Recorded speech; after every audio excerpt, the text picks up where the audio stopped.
ফামান ইয়ামাল মিসকালা যাররাতিন শাররান ইয়ারাহ। আমি জীবনে ভালো মনে করে অনেক কাজ করেছি, কিন্তু সেটা বৈষম্য হয়ে গেছে। আমি জীবনে ভালো মনে করে অনেক কাজ করেছি, সেটা জুলুম হয়ে গেছে। আমরা অনেকে সোশ্যাল মিডিয়াতে ইসলামের পক্ষে লড়াই মনে করে, ইসলামের খেদমত মনে করে অন্যদেরকে গালিগালাজ করি। একজন মানুষ, তিনি হয়তো ফাসেক, ব্যক্তি জীবনে অনেক অপরাধ করেছেন, প্রকাশ্য গুনাহে লিপ্ত হয়েছেন, তার ওয়ালে গিয়ে তাকে একটা গালি দিয়ে দিই আমরা সওয়াব পাওয়ার আশায়, ইসলামের খেদমতের আশায়। তার সম্পর্কে এমন একটা মন্তব্য করলাম যে মন্তব্যটা তার সম্পর্কে, তার ব্যাপারে করাটা একটা জাজমেন্টাল কমেন্ট না জেনে আমি করলাম। তিনি সেটা নাও হতে পারেন, কিন্তু আমি করে বসলাম। এটা কি ইনসাফ না বেইনসাফ? একজন মানুষ যদি পাপিষ্ট হয়, তাহলে তার বিরুদ্ধে কি বেইনসাফি কথা বলার রাইট আমার থাকে? একজন মানুষ যত খারাপই হয়, তার ব্যাপারে কথা বলতে আমি দায়িত্বশীল হব। আল্লাহ রাব্বুল আলামিন কোরআনে কারীমে সেজন্য বলেছেন, মা ইয়ালফিযু মিন কাওলিন ইল্লা লাদাইহি রাকীবুন আতীদ।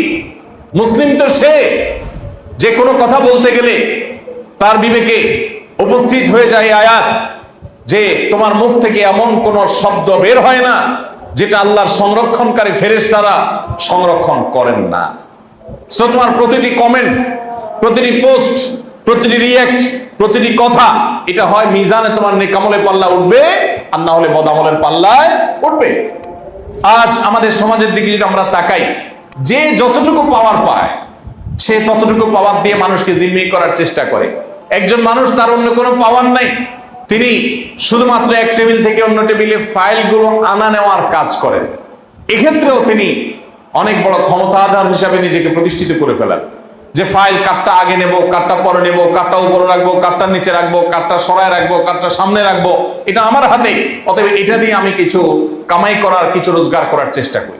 প্রত্যেকটা মানুষ, ভাইরা আমার, ইনসাফ এমন একটা জিনিস যেটা আমি বলছিলাম যে আমাদের পদে পদে অ্যাপ্লাই করার মতো বিষয়।